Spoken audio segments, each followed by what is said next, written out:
Hello, we're Team Splainer. Welcome to an all-new episode of Press Decode, a weekly podcast where we take Splainer's mission to declutter the news one step further. Check out our newsletter for more stories. We've got a 1-month free trial for you in the show notes, so don't forget to take us for a free spin.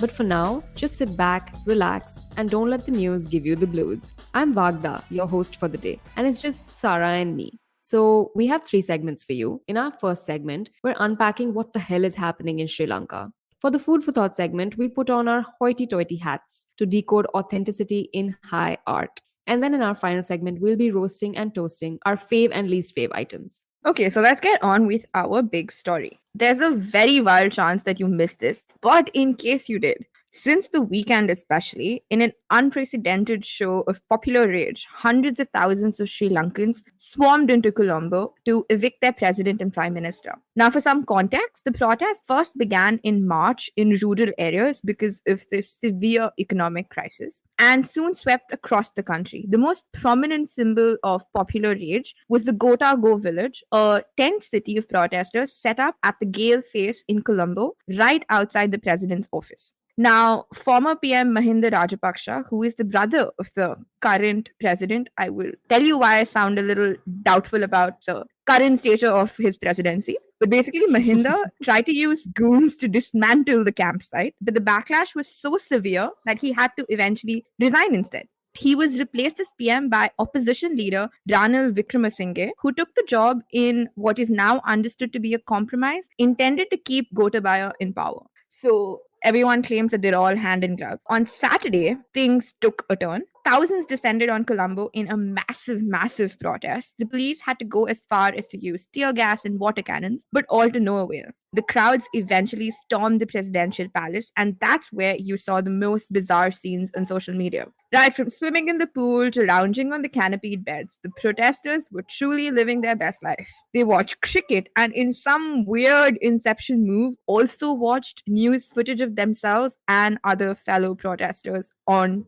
TVs in the presidential palace. Some protesters, in classic mom friend style, decided to cook curries and snacks for others, while others decided that it's time to shower in bathrooms or pose for photos at the desks. All in all, it was very unreal to see. Like, I remember I was having a regular Saturday morning, and by afternoon, these pictures and videos hit social media, and I could not stop talking about it. I think the quote, however, that eventually with reporting stuck out to me, and that goes beyond the bizarreness of this move, was from a woman who said she was simply there just to know how the presidents live. And she says, "We've not seen what their lifestyle was like. I wanted to see it for myself." And I think this seemingly normal quote actually speaks volumes about the stark differences that's present in the country right now. From people having to go to the extent of skipping out on meals because running out of money and just the prices are skyrocketing, to the president living in this palatial mansion with all amenities and more. And I mean, just in case you're wondering, Wickremesinghe was not spared either, as the crowds even went to the extent of setting his residence on fire. The police claim to have arrested more than 3,000 people in connection with the protests. But as luck would have it, or as the situation was, neither Rajapaksa or Wickremesinghe were at their residence during the protests. Both had gone into hiding on Friday itself, and Rajapaksa has reportedly escaped to Maldives on Wednesday, which is when he was supposedly supposed to put down his papers as president. Hence the doubt about who's president, who's not. The Prime Minister has now declared a state of emergency by calling himself the interim president. Now, this is a little odd because over the weekend, he also claimed that he was going to step down, and he has called himself interim president without Rajapaksa actually formally resigning. Wait, can we call ourselves interim president of Sri Lanka? Why not? I don't think they're looking at the law anymore. That's true. So, clearly, we don't really know what's up with their government. They're claiming to resign, and more than enough people are ready to stake claim to the seat of power, but no one's really ready to take responsibility for cleaning up the mess that there is. So, I think before we get into what happens now, where we're now, I genuinely want to know where the country got here from and how they've even made it to this sheer mess. Yeah, okay. So the crisis is basically that Sri Lanka is bankrupt. That is it. That is the end of it. It's been reeling under a financial crisis for over a year, but things have become way worse in the last few months. The root of its financial crisis lies in imports clubbed with mismanagement by the top leadership. It is an island country. Okay, let's begin with that. It's an island country and it relies pretty much for everything on imports for all its basic needs. It imports everything from sugar to wheat, dairy products, milk powder, medical supplies, everything. So it needs a lot of foreign exchange to Oh pay my for God. all that. Medical supplies reminds me today I actually read the most bizarre quote again of doctors saying, please don't fall sick, we don't have medicines, which is surreal to even hear, right? Yeah.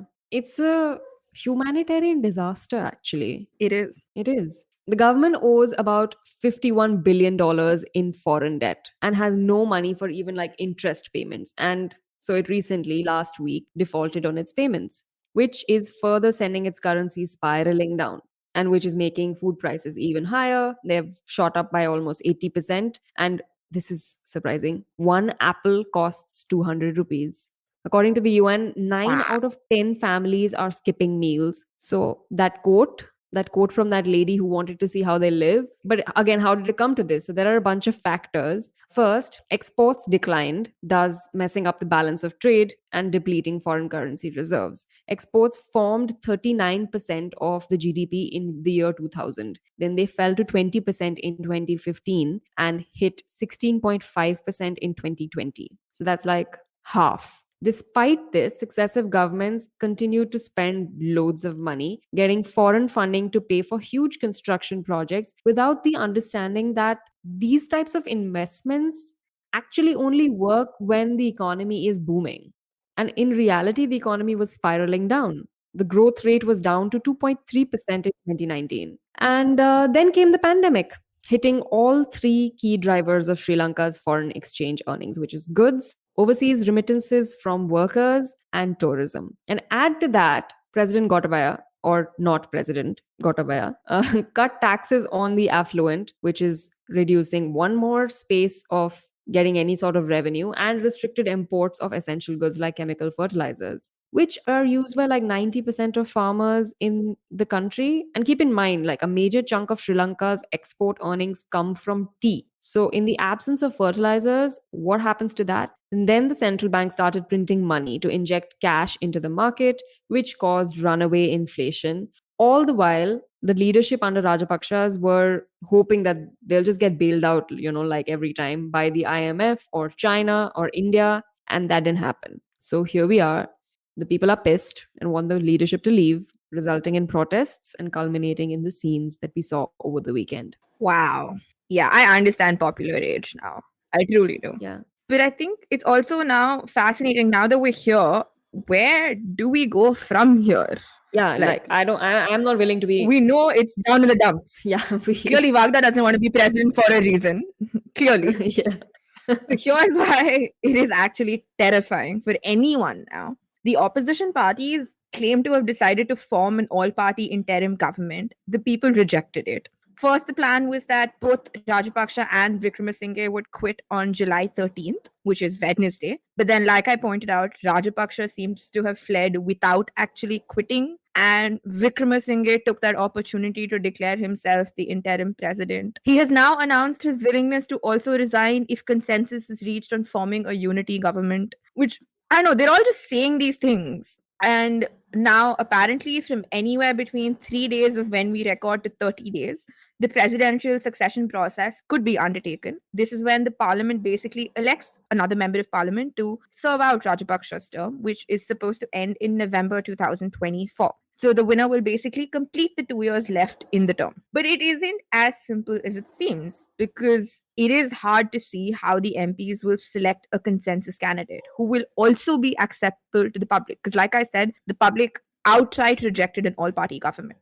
And it doesn't help that Rajapaksa's party still holds a majority in the parliament, which basically means that without their cooperation, the new president's position will continue to remain insecure. Analysts are also skeptical as to whether any one person can possibly appease this enraged citizenry overnight, considering like the entire political class in the country has lost public trust, and as we've seen, for good reason, which clearly spells out more chaos.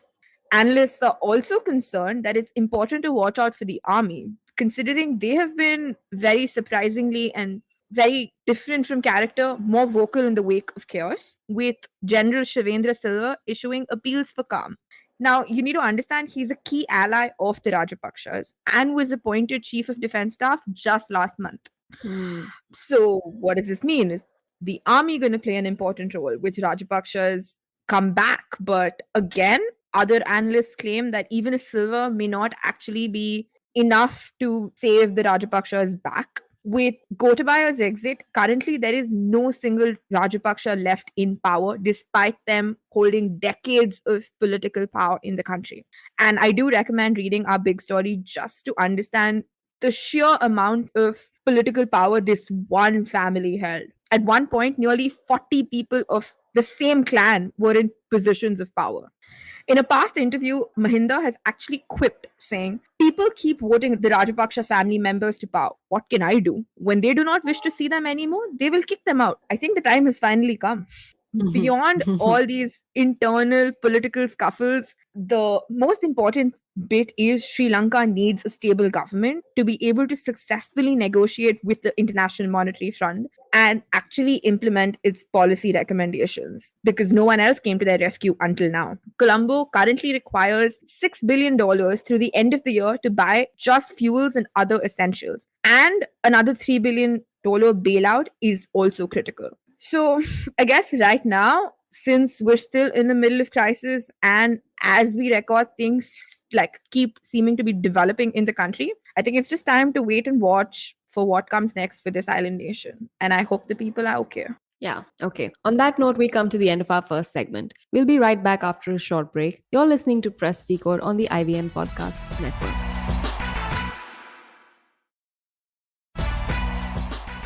Hello and welcome back to Press Decode on the IVM Podcasts Network. We're Team Splainer, and in today's Food for Thought, we're looking at a crazy art story. In 1994, Stephanie Clegg paid $90,000 for a Marc Chagall painting at a Sotheby's auction, like 9 years after the artist's death. She hung that painting happily in her bedroom for years. But then she moved to a smaller house, and the painting went into storage. So in 2008, she had the painting reappraised by Sotheby's, who now valued it at $100,000. All good till now. Then in 2020, Clegg wanted to sell works from her collection, so Sotheby's decided it'll be a good time to sell the Chagall, but also said that, as standard practice now, the work will have to go to France for authentication by a committee of experts on Chagall's works. So Clegg was also happy to send it, as the Sotheby's described the review as pure formality. Here is where it goes downhill. The committee of experts found the painting to be a fake. Not just that, the committee is now refusing to return the work, and Chagall's heirs want it destroyed as counterfeit, which is actually something that the French law allows. Obviously, as a flabbergasted collector, Clegg went back to Sotheby's, but the auction house said that they couldn't do anything about it and pointed to the authentication guarantee, the certificate that Sotheby's provided back in 1994, to which Sotheby's said, oh, it's only valid for 5 years. But as a goodwill gesture, they offered $18,500 in credit, which was the amount that they earned as commission on the sale in 1994. But Clegg has asked Sotheby's for $175,000, a claim that Sotheby's says there is no legal ground for. Now, I don't know who's really in the right here. So, what do you think? Sotheby's should be responsible in this case, or shall I just tell Clegg to, deal with it? Sucks to suck. But so the story actually had me like cackling for the first 5 minutes because, as we have established, I do not understand art to save my life, nor do I understand why people pay this money. But, like, can you imagine spending that much money and then finding out it was all in vain? Like, mind boggling. It But then is. the inner nerd eventually took over. And I was very fascinated to know that the genuineness of art is actually surprisingly fluid. You wouldn't think so, right? Like, you'd think, okay, now that I know it's an original, it continues to remain original as common judge would govern. Apparently not. Actually, even genuineness of art changes over time and hence the changing valuations. Hence, it got appraised and whatnot. Now, a curator at the Met actually explains this very simply by saying that attributions for art are not much different in medicine or any other field in which knowledge is constantly changing or advancing. So it isn't like Sotheby's was actively duping poor Stephanie, but it was simply that this was the best that they knew at the time, and hence the certificate that they give. Now, I don't necessarily understand why the piece needs to be destroyed, considering the fluidity of art could well mean that the piece could once again live as an authentic work months or years from now. Who's really to say? But beyond that, Sotheby's continues to claim that they are in the legal right, and they have good reason to argue so. They claim that since it's been more than 20 years since the original sale, they're actually outside the period of any legal liability over their stamp of approval about the authenticity of any work that they sell. Like you've mentioned, they warrant their work only for 5 years. And then came all the good PR strategy of a goodwill gesture. Mm. So now you can read specific arguments that both parties have used in an NYT report that I will link below. But having read everything on a big picture view, I do surprisingly believe that art houses aren't necessarily in the wrong in a situation like this. My sympathies for the art collector aside, the fact of the matter is we are getting too darn good at creating dupes. So, how do you expect them to actually sniff it out? So I actually read about someone called Han Wen Migren. Forgive me for pronouncing this incorrectly because I am 100% sure I am, who is often dubbed as one of the greatest art forgers in history. He was able to create Vermeer's work with such expertise that even when he admitted to be a forger, experts refused to believe him. It was not until he actually recreated one of the works under the watchful eye of a court that he was credited with his famous forgeries. Like, can you imagine saying, Wow. no, no, I am a chore? No, you can't be. No, no, trust me. No, I refuse to believe. Um, but eventually the piece prices for all those pieces fell drastically. And now here's the kicker. This was back in 1945. So if he could manage this back then, imagine just how good forgery would be now. Like they would have seriously upped their game by now. Mhm. So personally for me, it all boils down to as an art noob, it it's beyond me to understand why there is such a premium on authenticity, especially on visual art. I mean, you get the vibes by looking at it now. How does it matter? Like I apologize, okay, for all the very cultured art friendly people, including Vagda. But it's Mhm. beyond me. And I also don't like sure as hell don't understand why someone would be willing to dole out like silly money for it when it's clearly these art collectors know the fact that authenticity is eventually so fluid, right?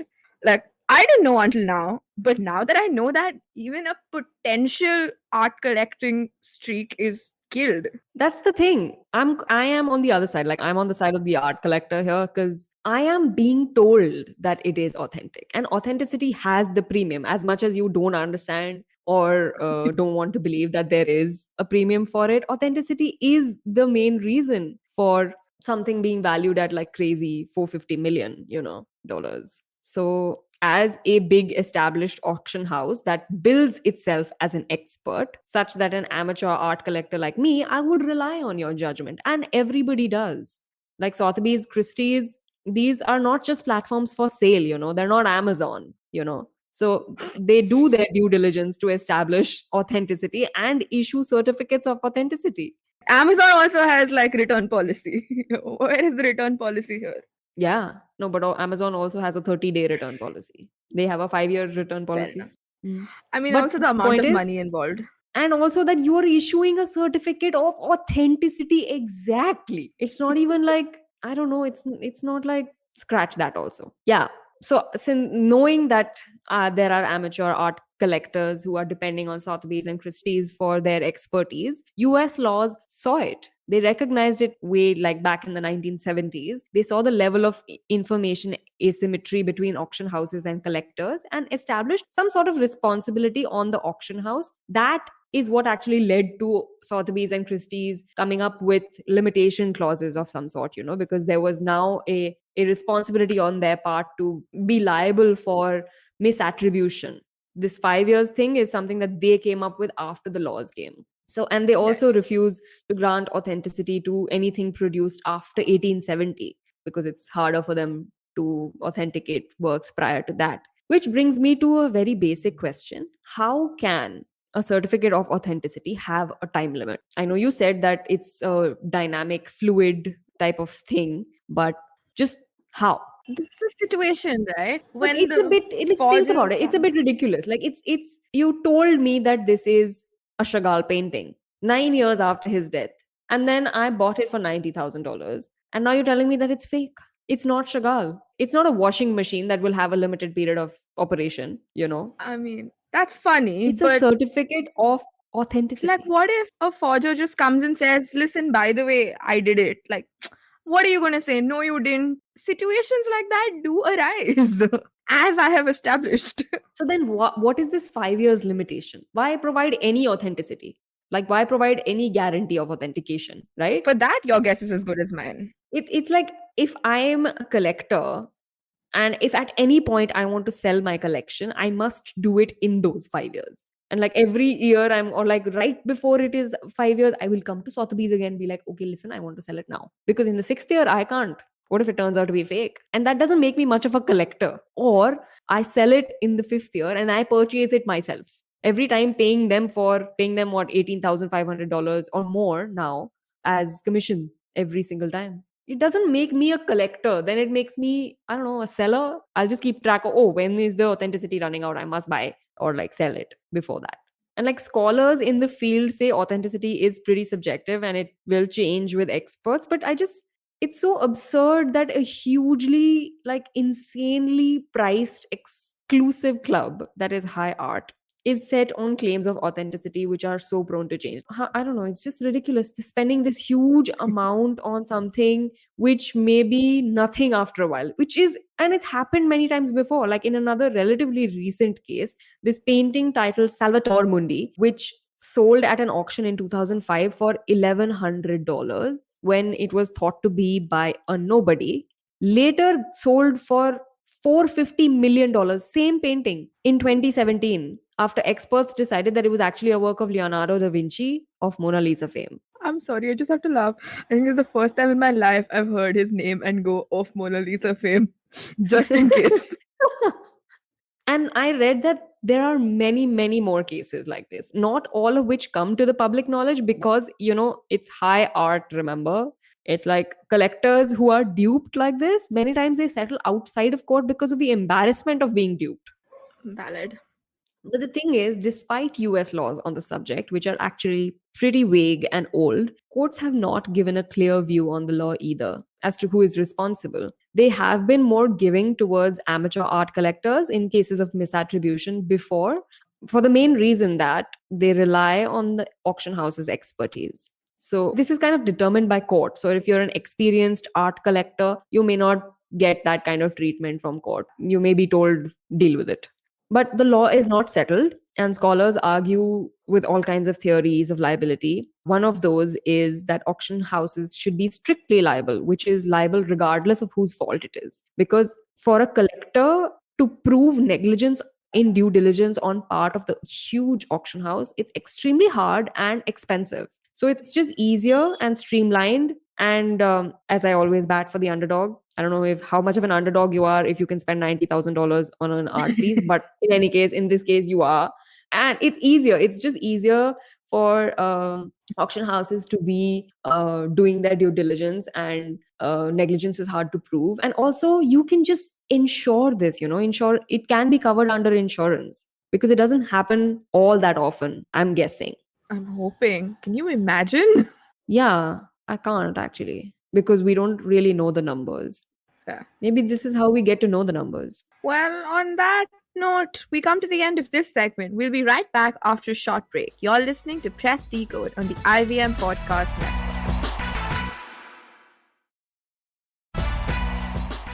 Welcome back to Press Decode on the IVM Podcast Network. It's time for our final segment this week, Roast or Toast. And in a very surprising turn of events, we are just, I think, standing by Vagda's words, and we only have Fave items this week.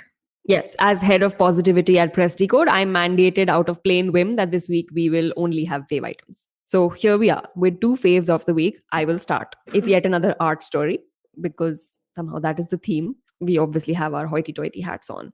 An art Okay, collective I need called to what? come in here and say Vagda had the hoity-toity heart, and I was unwillingly, it's just placed on my head. And the only reason I was here is because, like I said, the absurdity of spending $90,000 and then realizing it's for no reason is the only reason why I was delighted in art. Moving on. Yes, this will delight you even more. An art collective called Mischief, MSCHF, is doing a very interesting roaming art experiment for 3 days in the US. What is it called? Eat the Rich, which entails selling $10 popsicles of five kind. What kind, you say? Of the planet's wealthiest men. The collective is selling popsicles shaped in the faces of Elon Musk, Jeff Bezos, Mark Zuckerberg, Jack Ma, and Bill Gates. And each is called Bite Bezos, Munch Musk, Snack on Jack, and Gobble Gates. Now, I'm just waiting for someone to make one graze on Mukesh or glut on Gotham, because why should our Ambani Adani motorbikes be trailing in this respect? Ah, such a delightful story. What a delightful item. Correct. Oh, I'm going to be first in line for Graze on Mukesh. Thank you. Make it happen, Vagda. Make it happen. Okay. My absolute fave item, since we were mandated to have fave items, was once again staying in the realm of con and forgery. So forget Russian con artists like Anna Sorokin or even poor old Stephanie and her Chagall. But no one can quite pull off a scam like the Jagadu Indian. Villagers in Gujarat staged an elaborate fake IPL to steal money from Russian bookies. And here's how it worked. I have to quote this straight because I can't say it with a straight face and not miss out on details. So, nearly 2 dozen farmers and other unemployed youth in Molipur donned the Chennai Super Kings, Mumbai Indians, Gujarat Titans, and other IPL teams' jerseys and took turns playing. Some pretended to be umpires. There was even someone who had the wonderful skill of being able to mimic the popular commentator Harsha Bhogle. The matches were filmed on 5 HD cameras and streamed live on YouTube, complete with fake sound effects of ambient audience cheers. They then proceeded to solicit bets through a Telegram channel and had received upwards of 3 lakhs through Hawala couriers. My mind is blown at like just how they could pull it off. I mean, imagine, right? IPL's like for IPL broadcast rights, people are once again playing silly, silly money. And here are dudes in this tiny Molipur managed to do it on the bare minimum. All was going well until the police got a whiff of this piece of ingenuity and shut it down. I call them total buzzkills, but I totally agree apparently with it's you. the law and whatnot. Oh, damn. This is what we don't need the law for. Right? Thank you. Great. Great way to end like the episode on, right? Just law, why? Just a little scam is okay. And it's not just like little scam, it's little scamming Russians. I'm not saying anything. What? Russia's our friend. Is that it? So What? why won't no, I'm not Okay, fine. Don't say anything. And that was our show this week. Thank you so much for joining us on Press Decode. You can catch us every Thursday on the IVM Podcasts Network. And guys, please remember, don't let the news give you the blues.